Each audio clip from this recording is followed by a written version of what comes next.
Good afternoon students. आज हम लोग बीई सब्जेक्ट का टॉपिक पढ़ेंगे किरचॉफ्स लॉ। ठीक है ना।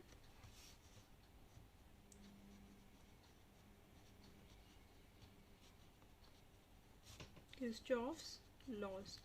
जब हम किसी इलेक्ट्रिक सर्किट का एनालिसिस करते हैं, ठीक है, इलेक्ट्रिक सर्किट में नेटवर्क बोल सकते हैं, किसी नेटवर्क का एनालिसिस करते हैं तो हम अलग अलग तरीके के लॉज लगाते हैं उसमें कि किस तरीके का नेटवर्क है, तो उसके हिसाब से कहाँ पे कौन सा लॉ लगा के उसको सॉल्व करना है। जब एनालाइज करना है, एनालिसिस करना है, उसको पढ़ना है, समझना है, तो हम उसमें अलग अलग लॉ लगा के फिर उसका एनालिसिस करते हैं। ठीक है। तो किरचॉफ्स लॉ जो होते हैं दो होते हैं।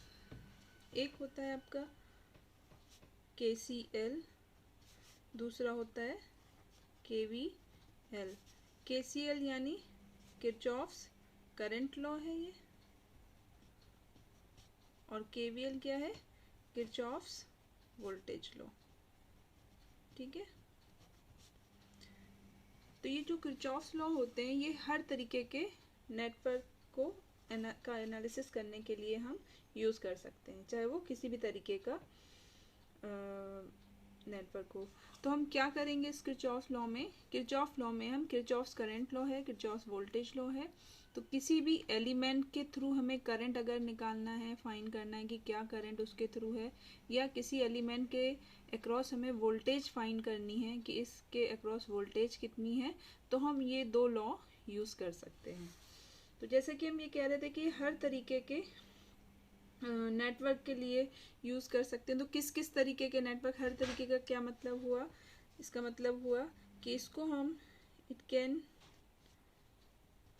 बी यूज्ड इन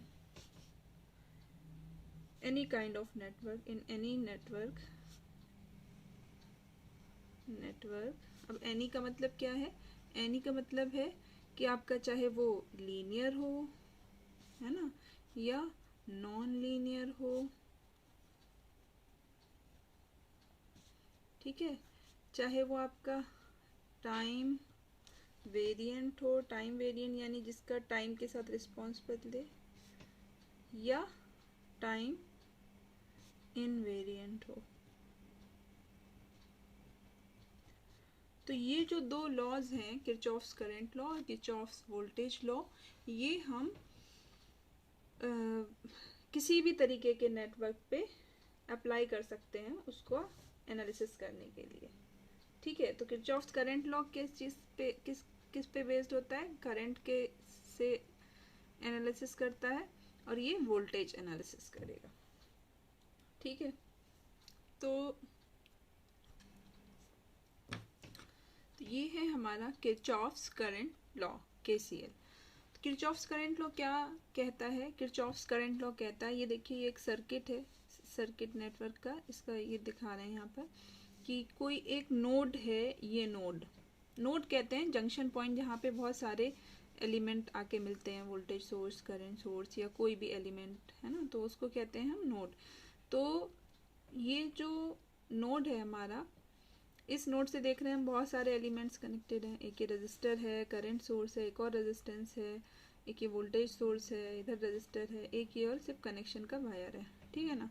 तो इसमें अगर हम ये देखें, इसमें हमें क्या दिख रहा है? यहाँ पे देखिए ये है करंट I1, ठीक है ना, ये है करंट I2। ये नोड के अंदर जा रहा है, ये भी नोड के अंदर जा रहा है, ये नोड के अंदर नहीं जा रहा, नोड से बाहर आ रहा है, ये भी नोड के अंदर जा रहा है, ये वाला ये नोड से बाहर जा रहा है, ऐसे ही ये वाला I6 ये भी नोड से बाहर जा रहा है।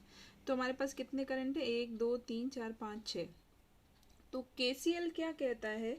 KCL जो है किरचॉफ्स करंट लॉ, वो ये कहता है कि किसी भी टाइम पे, अगर हम इस नोड पे देखें किसी भी टाइम पे, तो क्या होगा कि sum of currents going inside the node will be equal to the sum of current going out of the node।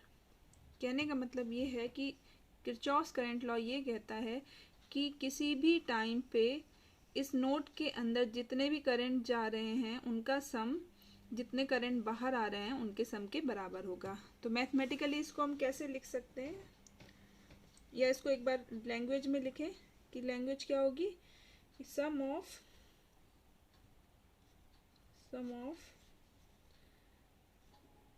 Current flowing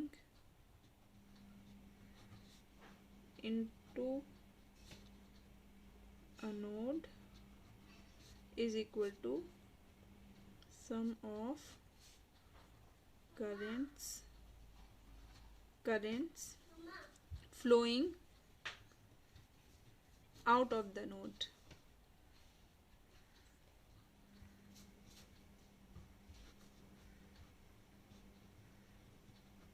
यहाँ पे नोड क्या है, ये जंक्शन पॉइंट, इसको हम कहते हैं नोड। ठीक है ना। मैथमेटिकली इसको कैसे लिख सकते हैं, अब ये देखिए इसमें अंदर कौन कौन से जा रहे हैं नोड के अंदर, I1 जा रहा है, तो जितने अंदर जा रहे हैं उनका सम, यानी कि I1 है अंदर जा रहा है प्लस I2, ये तो बाहर आ रहा है, ये अंदर जा रहा है प्लस I3, और ये दोनों बाहर जा रहे हैं। सम ऑफ इनकमिंग करेंट्स, यानी कि जो करंट नोड के अंदर जा रहे हैं वो ये हो गया, is equal to sum of current flowing out of the node. तो flowing out of the node कौन से, नोड से बाहर कौन सा है, सॉरी ये I3 अंदर नहीं, ये I4 है ना, हाँ I3 बाहर जा रहा है, I3 बाहर जा रहा है, I5 बाहर जा रहा है, I6 बाहर जा रहा है। तो ये हमारा क्या है, किरचॉफ्स करंट लॉ। क्या कहता है किरचॉफ्स करंट लॉ, कि किसी भी जब हम किसी नेटवर्क का एनालिसिस करते हैं, चाहे वो किसी भी तरीके का नेटवर्क हो, तो हम वहाँ पर किरचॉफ्स का करंट लॉ यूज़ कर सकते हैं। और किरचॉफ्स का करंट लॉ ये कहता है कि किसी भी नोड पर सम है, इनकमिंग करंट्स का सम जो है वो बराबर है आउटगोइंग करंट्स के सम के। वो हमने यहाँ पर उसको दिखाया है कि sum of incoming currents is equal to the sum of outgoing currents. ये है हमारा किरचॉफ्स करंट लॉ। अब नेक्स्ट हमारा होगा किरचॉफ्स वोल्टेज लॉ। तो नेक्स्ट है हमारा Kirchhoff's voltage law. Kirchhoff's voltage law क्या कहता है, किरचॉफ्स वोल्टेज लॉ कहता है कि algebraic sum of all the voltages around a closed path at any instant is 0। ठीक है, तो ये है algebraic sum of all voltages around a closed path at any instant is 0। Close path का मतलब क्या होता है, जैसे कि इधर देखिए ये एक हमारे पास नेटवर्क है, इस नेटवर्क में ये करंट किस रास्ते से, ऐसे यहाँ से आएगा, इधर जाएगा या इधर जाएगा, है ना। तो क्लोज कौन सा है, जैसे कि ये हुआ A से B गया, B से C, C से E, E से F, F से वापस A, ये एक क्लोज पाथ हो गया। इसी तरीके से एक दूसरा क्लोज पाथ हो सकता है क्या,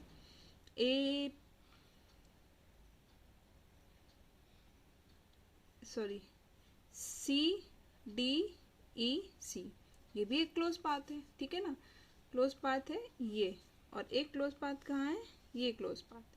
ठीक है, क्लोज पाथ का मतलब कि अब इसके अंदर कोई और सर्किट नहीं है। ठीक है ना, यहाँ से यहाँ इसके अंदर कोई सर्किट नहीं है। ऐसे ही सिमिलरली देखिए यहाँ इसके अंदर कोई सर्किट नहीं है। तो किरचॉफ्स वोल्टेज लॉ क्या कहता है, किरचॉफ्स वोल्टेज लॉ ये कहता है कि सभी वोल्टेजेस अलजेब्राइक सम ऑफ सब all the voltages around a close path at any instant is 0।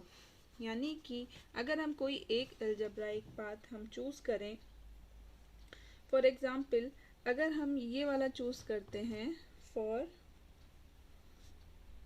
A B C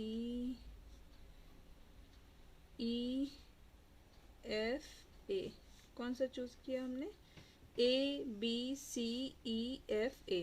हम एक तरफ से शुरू करेंगे, है ना, जहाँ से है A है तो A से ही शुरू करेंगे, और सबका अलजेब्राइक सम, अलजेब्राइक माने साइन के साथ, पॉजिटिव है या नेगेटिव है। तो यहाँ से अगर हम शुरू करेंगे A से, वापस घूम के हम कहाँ आ जाएंगे, A पे। तो अब हमने A से चलना शुरू किया इस पॉइंट से, A पॉइंट से, तो सबसे पहले हमें वोल्टेज मिला V1। ठीक है ना, अब क्योंकि ये पॉजिटिव से हम नेगेटिव, हम इस डायरेक्शन में मूव कर रहे हैं, हमारा डायरेक्शन मूव करने का क्या है, ये है, ठीक है ना, इस डायरेक्शन में मूव कर रहे हैं, ये डायरेक्शन है मूव करने का। तो अब देखिए हम जिस डायरेक्शन में मूव कर रहे हैं इसी डायरेक्शन, करंट जो है वो क्या है यहाँ पे, सॉरी वोल्टेज जो है वो हाई से लो पे जा रहा है, ठीक है ना, हाई से लो पे जा रहा है। तो ये क्या हो जाएगा, माइनस V1, फिर उसके बाद B से C, B से C पे आए तो निगेटिव से पॉजिटिव यानी कि हाई हो रहा है, तो प्लस V2। अब फिर आगे बढ़े C से इधर, फिर माइनस आएगा क्योंकि हाई से लो पोटेंशियल पे जा रहे हैं हम, फिर V4। अब देखिए यहाँ पर E से F के बीच में क्या आ रहा है हमारा, V6, और ये भी हाई से लो पे तो माइनस साइन आएगा, V6। अब फिर F से वापस A, F से वापस A पे निगेटिव से पॉजिटिव पे तो राइज ऑफ पोटेंशियल है, तो V7 इज इक्वल टू 0। तो इस पूरे क्लोज पाथ में जितने भी वोल्टेजेस हैं उनका एल्जेब्राइक सम 0 है। ये है हमारा Kirchhoff's voltage law. Algebraic sum of all the voltages around a closed path at any instant is 0, और इसको मैथमेटिकली हम इस तरीके से शो करेंगे। ये एक है। इसी तरीके से अगर हम इसके लिए करें, अगर हम करें for C D E C, तो इसके लिए क्या होगा, C से शुरू करना है हमें, राइज ऑफ पोटेंशियल है ना, तो V3, फिर D से इधर आए तो फिर फॉल ऑफ पोटेंशियल तो माइनस V5, फिर E से यहाँ पे गए तो rise of potential plus V4 is equal to 0। तो इससे हमें क्या पता चला कि अलजेब्राइक सम जो है किसी क्लोज पाथ में उन जो वोल्टेजेस हैं उनके अलजेब्राइक सम, उनका अलजेब्राइक सम जो है वो 0 होता है, ठीक है। ये है हमारा किरचॉफ्स वोल्टेज लॉ।